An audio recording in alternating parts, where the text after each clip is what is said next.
Buddy, for waiting for us to get everything completed. I think everybody knows that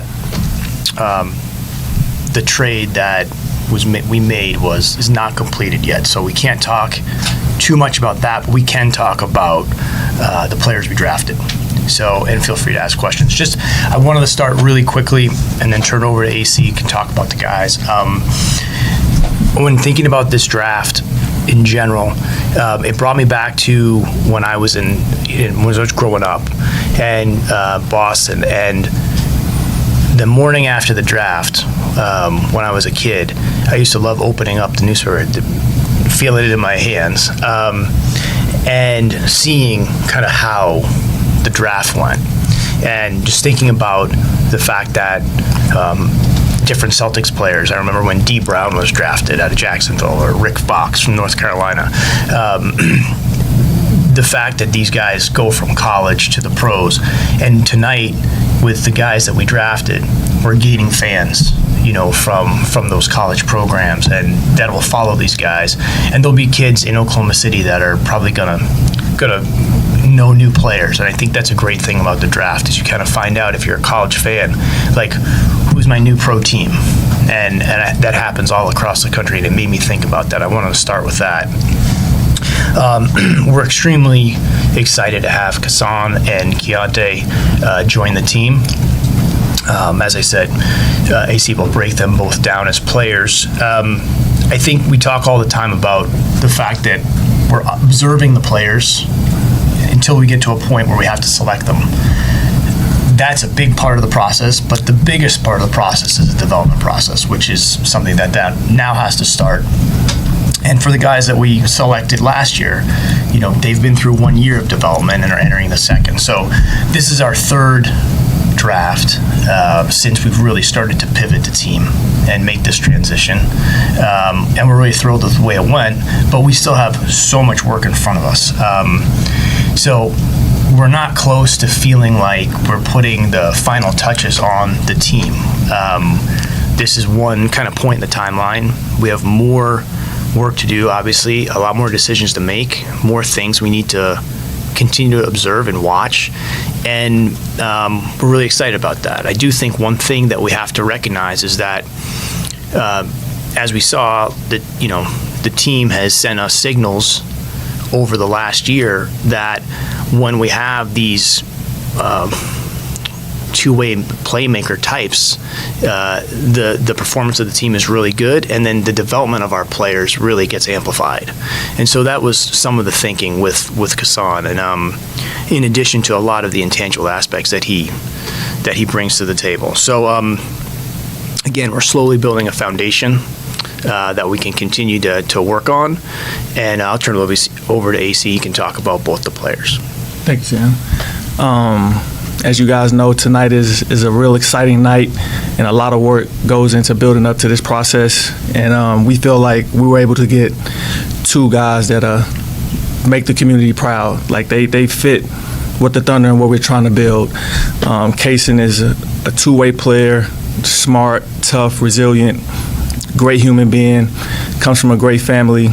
Keontae is as resilient as they come, had a great season. Tough two-way player again. We're just excited to get both of those guys in, and we feel like they're going to contribute to what we're trying to continue to build.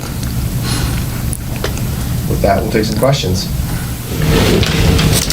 Sam, did you just go for the best player available, or are you to the point where you think about need at all, or are you just best player available? I think for us, I always say this: we're always looking for the best player for the Thunder.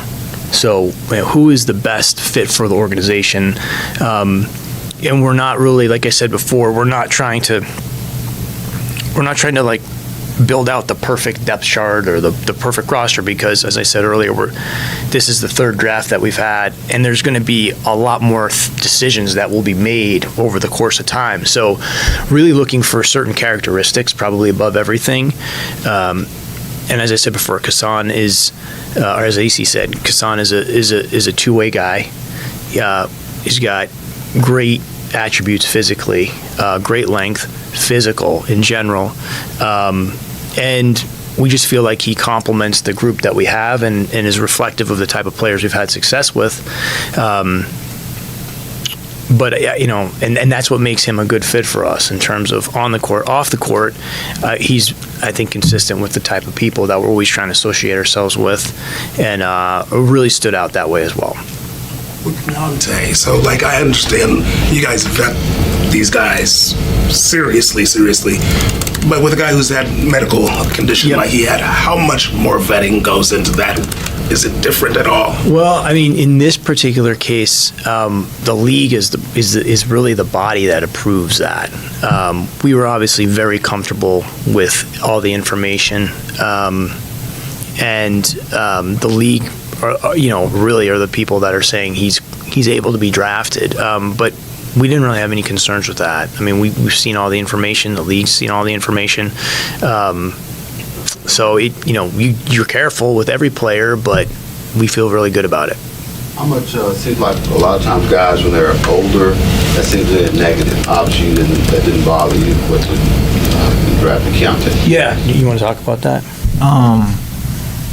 Keontae's a player that we feel that can contribute right away. I think that helps him. His experience and the resiliency that he showed and his talent, we feel like that's a player that could come in, and obviously want to get him in here and get him to work, and we feel like that this is a player that can help us. Shane, you talked about wanting this team to be physical. Do you think that was a big part of Wallace, drafting Wallace? I mean, it's a component. I wouldn't boil it down to one thing. I just think the way he plays both ends of the floor is super important. His defensive metrics are like pretty impressive. His finishing is impressive. I just think he's just a really solid player across the board. And he has a knack for being in the middle of things. Now, with all that being said, he's still a young player. Our team is more established than it was a year ago. And he, like every player, is just getting started in terms of their developmental journey. So first thing for us is when we're able to get him with us, which will be once the trade is able to be executed, we have to get a baseline for where he is, understand, where we need to start with him. And we kind of start that process just like we did last year, with the guys that we drafted this time, Oos, J. Will, J. Dub, Chet. Like, those guys are only going to their first real summer with us, because the first one is a little tricky when coming off the draft. And it's a long road ahead. So we're excited. We're excited about it. He brings a lot of different things, but he's got to start from the same place all the guys have for the last, 15 years. A lot of his points were unassisted. How exciting is it to add a player like that to the Thunder who share the ball a lot, obviously? Well, I think that's one of the things about our play style. And like when you're studying the players, you're also thinking about the fact that, there's a lot of different. It's hard to find players in the first place. If you just look at the numbers, you know what I mean? How rare it is to find players in the draft that are successful. Then you have to think about all the different things that could get in their way of finding success. And I think in this particular case, our play style really helps us because we have a lot of flexible players. They can play within this infrastructure that's been created and that Mark and the coaches have done a really good job instilling. And we feel like Kassan can just function extremely well because he's so well-rounded with the existing guys that we have and not have to play in one specific place. And that's benefited us. And as a result of that, we've stumbled onto a lot of different things. Like this time last year, I don't think we would have expected to be playing Kenrich Williams at the 5. And when we kind of stumbled onto that, all of a sudden, a lot of our other players took these huge developmental jumps.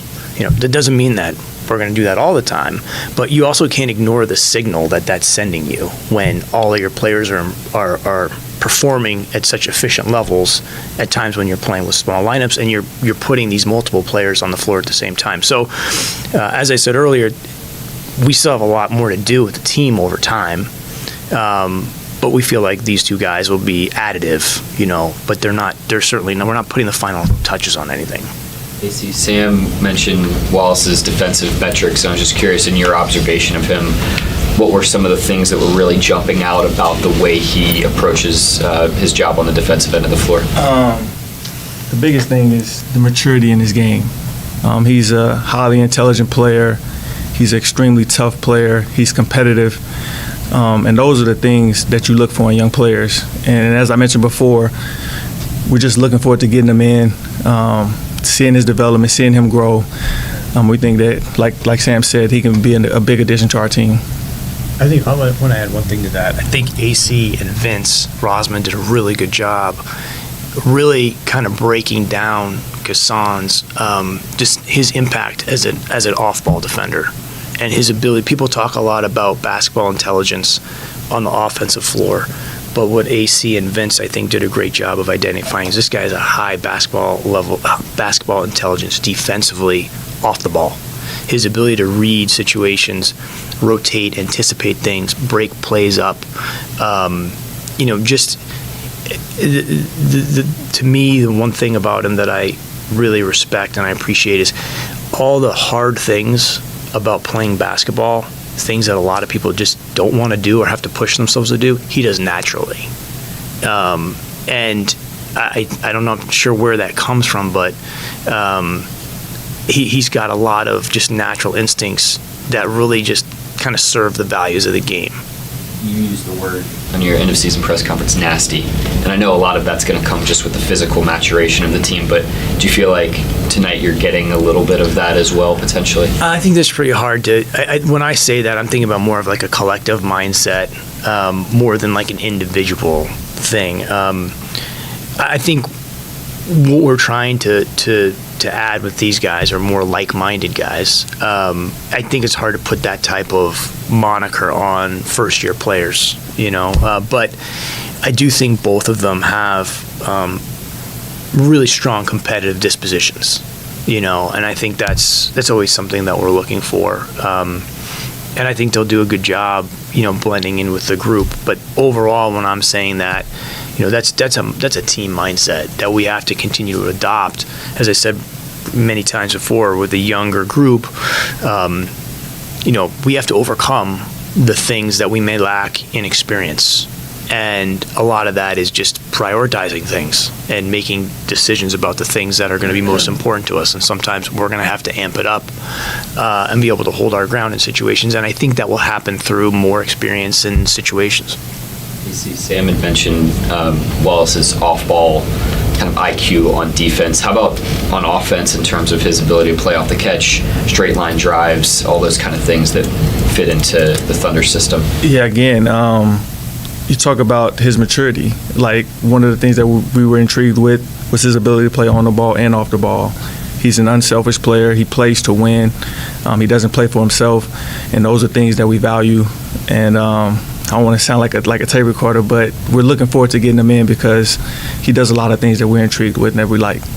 Sam, kind of a different question, but I want to ask you about Will Dawkins, obviously in Washington now. Just what was it like not having him around tonight, first time in about a decade and a half? Well, I mean, I've been with him for a really long time, so I'm super proud and excited for him. And he's already off to a great start, obviously. And to be with Michael, just to have those two guys working together it's surreal, and I'm super grateful because I know myself personally, like, I've been so blessed over the time I've been here to work with people like that, to have had Will for that long. I was the beneficiary of that, just like with Mike or any of the other guys. And now, AC has stepped right in and has done an incredible job this year. And so, we're a collection of individual people that are all kind of working towards a common goal. And I want to believe that, when people leave here and they go into bigger and better things, that they feel like they did, some of their best work of their lives. And I just couldn't be more excited for him. I think it's great, and I think he's going to do great. Does it feel like you've got quite a few disciples, I guess, around the league that have worked here and out of your program? Yeah, I mean, again, we've been so lucky. We've been very fortunate in a lot of ways. Obviously, we've been very fortunate with players, and we've gotten lucky in a lot of ways with our players and the things that they've contributed to the organization, the way they've represented the organization. And then, I just think people in general, we've been super blessed. We've had some people with us for 16 years and other people that were with us for a few years and were able to move on to other opportunities. But it's something that we all contribute to. I don't think it's like a one person thing. I think we're all serving the organization. It's no one's personal job. We're like serving the position. I just feel very grateful to have worked with these people over the course of time. AC, in your role, how much is beyond just observing and evaluating basketball talent? How much is personal interaction, chatting with these guys, getting to know them? With the draft prospects? Right. That's a part of the process. My responsibility is to lead our scouting group. We run an expansive and extensive process to get to this point. And a part of that process is spending time with the players. But primarily my role is to lead our scouting department. I'm not saying this is why you did it, but you take personal pride that first pick tonight was a Dallas guy. That didn't go into it. I'm here to. That's not what you said back then. I'm excited for Kaysen, but more importantly, I'm excited to be a part of this great organization. Going through this, I'm learning a lot. This guy here is amazing, and I'm just looking forward to contributing to helping this community be proud of this team. Is there anything, and I know that players are different, but Kentucky put out a lot of guards. Does that play any role? Maybe a coaching style that they get under Cal or anything like that, or is that just individual? As I mentioned before, we're going through this process with an open mind, trying to find the best players, guys that are fit for our organization, and that was no different tonight. Kaysen we feel like is a wonderful individual. We feel like he's tough, as I mentioned before. Feel like he's a great player. Feel like he has a bright future ahead of him, and we're looking forward to just getting him in-house and working with him and just seeing where it goes. Barry, I just add one thing to what you asked.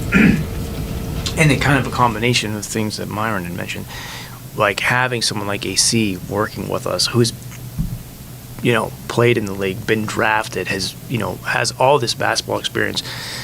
Again, like I'm sitting in a room with Nick, Nazi, people that have done this for their, have been part of the 450 people that play in the NBA. And their insights into these things, especially spending time with the guys, I think is a huge, huge advantage because they've been in that position, and now they're in obviously in a different, on a different side of it.